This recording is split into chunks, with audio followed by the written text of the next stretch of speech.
The last thing keeping Putin's war alive was supposed to be out of range, hidden away from sight, something so valuable that nothing could ever replace it.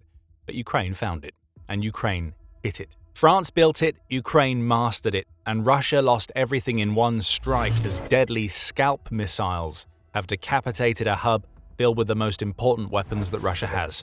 The target was in Donetsk. There, Ukraine delivered the most lethal gift that France has given it.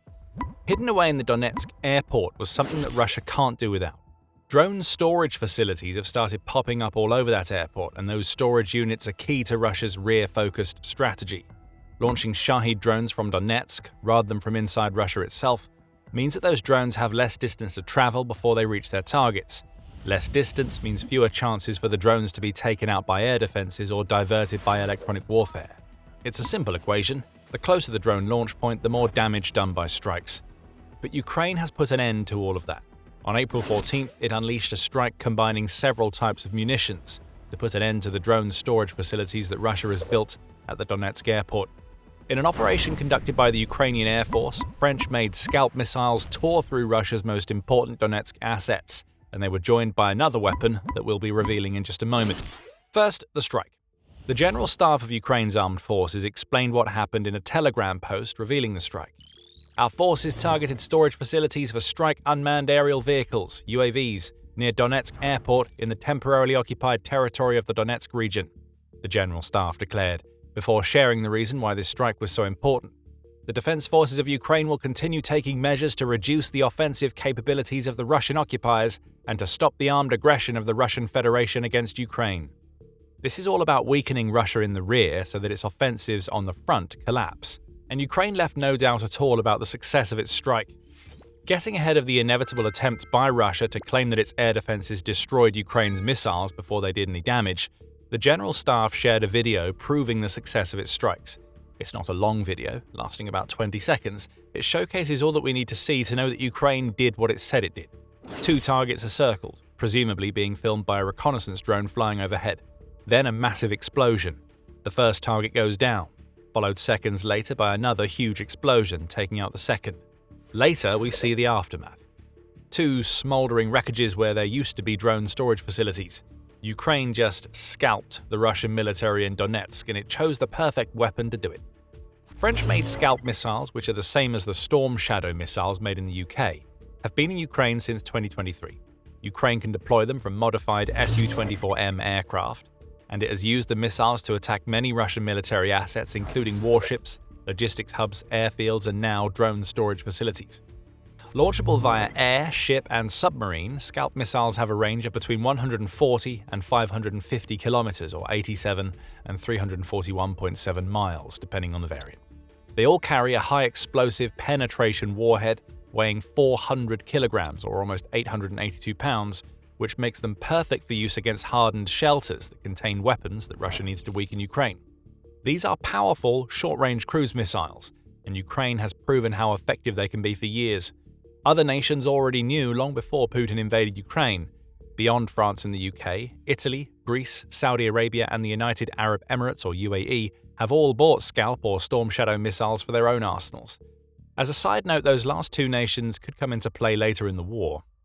Due to Operation Epic Fury prompting Iran to launch attacks against Saudi Arabia and the UAE, both nations have signed decade-long defense deals with Ukraine. These Gulf nations need access to Ukraine's drones and expertise in dealing with Shahids. Right now, Ukraine is receiving missile interceptors, financial assistance, and fuel supplies in exchange for its drone expertise. But what might the future hold? Could the UAE and Saudi Arabia be willing to send over some of their SCALP or Storm Shadow missiles to Ukraine as part of these defense deals? Time will tell there. But it's clear that Ukraine is setting itself up for the long term as it continues its fight against Russia. Back to the strikes in Donetsk, Ukraine's SCALP missiles may have captured all of the headlines, but there was another weapon in play on April 14th. GBU-39 aerial-guided bombs were also unleashed against Russia's drone storage facilities. This was a double tap by Ukraine, and in more ways than one, as you'll soon learn. France and the US have been brought together in an attack that shows Ukraine making the best of its Western-provided hardware, and the GBU-39 is the perfect weapon to finish the job on facilities that have already been penetrated by SCALP. Also known as the small diameter bomb, the GBU-39 is a 113 kilogram or 250 pound all-weather guided munition that uses GPS INS to navigate toward its target. Accurate and small enough for several to be loaded into an aircraft, the GBU-39 is a clever piece of kit. Its system makes use of a smart carriage into which 4 bombs can be loaded, giving Ukraine the option of unleashing several pieces of explosive firepower against targets up to 40 nautical miles away. They're cheap too. At just $40,000 per unit, the GBU-39 can be a great follow-up to strikes made using more expensive munitions. That's likely what we've just seen in Donetsk. SCALP shattered the protection Russia had built for its Shahids, and GBU-39s were launched to finish the job. Ukraine has timed this strike perfectly. We mentioned earlier that Ukraine's general staff said that the purpose of this attack was to diminish Russia's offensive capabilities. That's what Ukraine needs right now, as Russia has launched a spring offensive that will carry over into the summer and likely into the fall. That offensive has several goals. Chief among them is the taking of the Donetsk fortress belt, of cities that Russia needs to claim if it's to take Donetsk and, by extension, finally gain control over the Donbas region that Putin has coveted since he launched his so-called special military operation. The fortress belt is no easy target for Russia. Running north to south along the H-20 Konstantinivka-Sloviansk highway, it's a 50-kilometer or 31-mile long line of fortifications.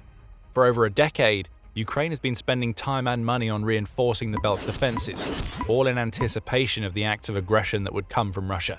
After over 4 years of fighting, Putin's forces are finally in a position where they can start attacking the fortress belt. Soldiers on the ground already face an uphill task, literally. Much of the fortress belt is elevated, giving Ukraine clear advantages over the incoming Russian soldiers.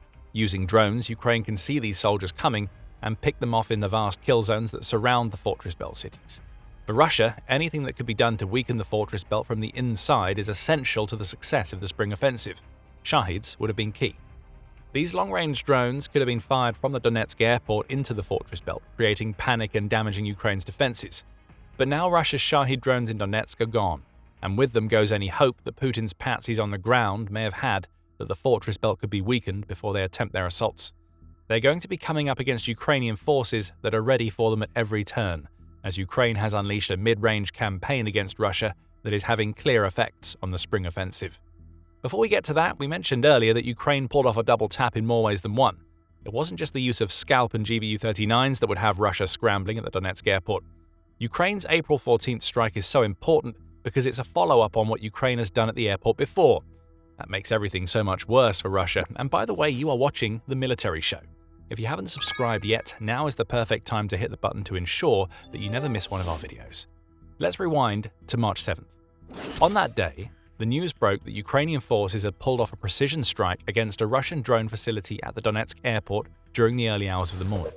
This time, Ukraine struck against a hub that United 24 media says Russia was using for the storage, preparation, and launch of its Shahid drones. This was an all-in-one facility, and Ukraine shattered it due to a coordinated effort that involved its missile forces and artillery of the ground forces of Ukraine alongside the Ukrainian Air Force. SCALP missiles were also used in this strike. And much like the attack that we saw on April 14th, they were accompanied by a US-made weapon, only it wasn't the GBU-39s back on March 7th. Ukraine devastated Russia's Shahid hub with a mixture of SCALP and ATACMS. The use of ATACMS in this strike was interesting. In August 2025, it emerged that the US had created a new approval system for Ukraine's use of ATACMS against Russian targets. That system ran through multiple levels of approval, ultimately ending with a yes or no from US Secretary of War Pete Hegseth. The Wall Street Journal said that the new system essentially blocked Ukraine from using ATACMS against Russia for much of 2025, as the few times it had requested approval for strikes had been met with denials. Clearly, something had changed by March 7th. Ukraine can once again unleash the full fury of ATACMS on Russian targets, and a Shahid hub in Donetsk burned as a result. ATACMS is a very useful weapon for Ukraine to have in its arsenal once more. A short-range ballistic missile, ATACMS can travel between 165 and 300 kilometers, or 102 and 186 miles, depending on the block used. Fast enough to evade Russian air defenses, the missile can be loaded with a high-explosive warhead or a high-explosive blast fragmentation warhead, the latter of which can deliver between 300 and 950 sub-munitions to a target. So perhaps we saw something similar on March 7th that we suspect we saw on April 14th. SCALP penetrated. The US-made follow-up weapon destroyed. Oh, and did we say double tap earlier? Maybe we should have said triple tap. On March 28th, United 24 media reported that Ukraine had once again launched a strike at the Donetsk airport. This time it targeted the mobile launchers that Russia has installed at the site, which Putin's forces used to send their Shahid drones flying toward Ukraine's cities. This attack differed from the other two we mentioned, as it was carried out by the first separate center of the unmanned systems forces of Ukraine. In other words, Ukraine sent drones to destroy drone launchers, taking out at least 4 of them in the process. What we see here is a systematic campaign to make the Donetsk airport, which Russia has turned into a key Shahid hub, absolutely useless. Impressively, Ukraine is using several types of munitions to damage that hub. SCALP and ATACMS are delivering extreme firepower that can shatter entire buildings. GBU-39 guided bombs are likely being used in follow-up attacks, which destroy drones and ensure that Russia has no chance of repairing the damage being done by Ukraine's Western missiles. As for drones, they're being used in precision strikes against launchers and similar assets, ensuring that Russia can't even use the dwindling supply of Shahid drones that it has at the Donetsk airport. This is incredibly intelligent by Ukraine. The more it hits Donetsk airport, the greater the likelihood that Russia's forces will be forced to pull back and establish a new Shahid launch site outside of the range of Ukraine's missiles. And if the Shahid launch sites have to be pulled further back, all of those advantages of being able to launch from locations closer to Ukraine that we mentioned earlier will disappear. Returning to April 14th, anybody who keeps up with Ukraine's mid- and long-range strikes against Russia will already have a sneaking suspicion that taking out drone storage facilities in Donetsk may not be the only thing that Ukraine did on that day. Those people would be right. Other strikes focused on targets in the occupied regions of Ukraine to go along with the headline-making attack on Russia's Shahids. In the Zaporizhia region, Ukraine launched drones at the occupied settlement of Azovska. Ammunition depots in that settlement have been used to supply Russian soldiers who are attempting to push towards Zaporizhia city, but they're now gone as Ukraine's drones have smashed them to pieces. Back in Donetsk, Ukraine also struck the settlements of Ozuf and Kulikivska. Again, ammunition depots were the target, and this all feeds into Ukraine's strategy of weakening every aspect of Russia's spring offensive. Take out the Shahids and you cripple Russia's long-range strategy. Destroy the ammo depots and Russia's troops on the ground have to launch their assaults empty-handed, making them prey for the drones that infest Ukraine's kill zones. It's all in service of an attritional approach that is working out very well for Ukraine in 2026. On the long-range drone front, Ukraine is doing everything that it can to pull ahead of Russia in terms of the numbers of drones launched and the volume of targets that those drones strike. Russia has been well ahead of Ukraine in that department for most of the war, which is an advantage that it leaned heavily into during the latter half of 2025. By the end of that year, Russia was averaging more than 5,000 Shahid-type drone launches per month against Ukraine, hitting 5,298 in October, 5,447 in November, and 5,131 in December. That represented a marked increase in the number of drones Russia was using against Ukraine each month compared to earlier in 2025, and it's a pattern of escalation that we have seen carry over into 2026.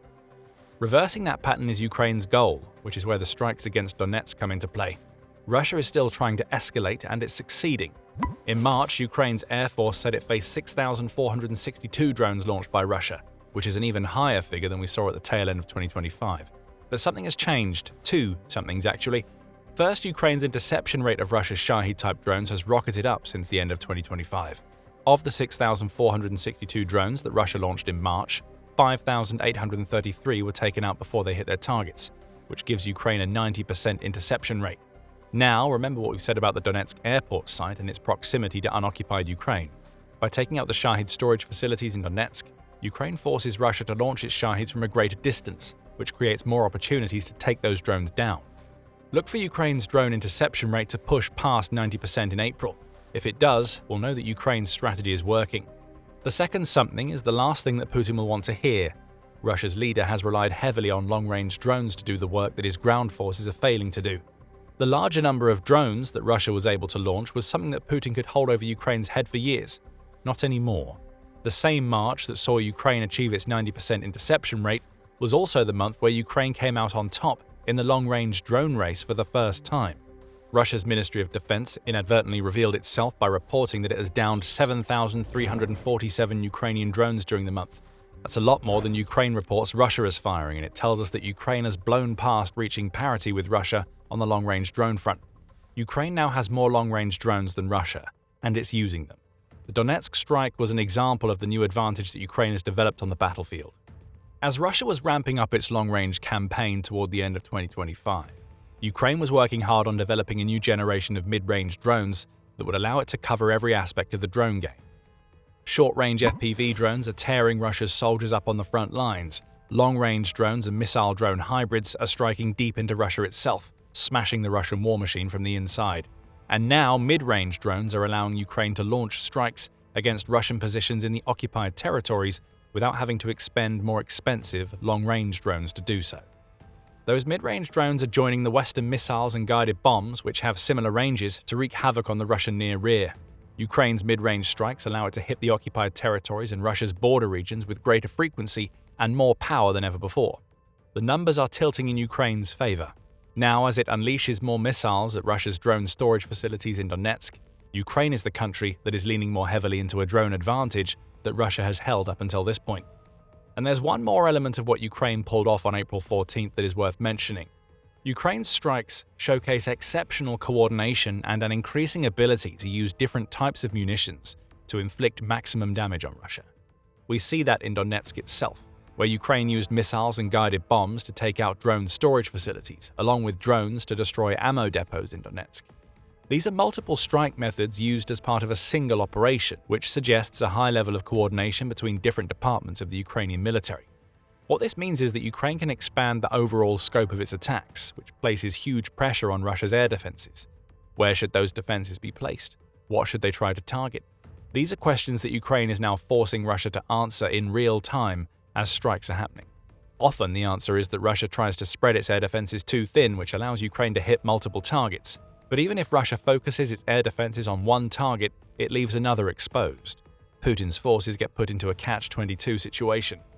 Ukraine is only going to get better at making that type of situation happen as it develops its mid-range drone capabilities, to the point where they can be used to conduct more strikes alongside missiles and guided bombs.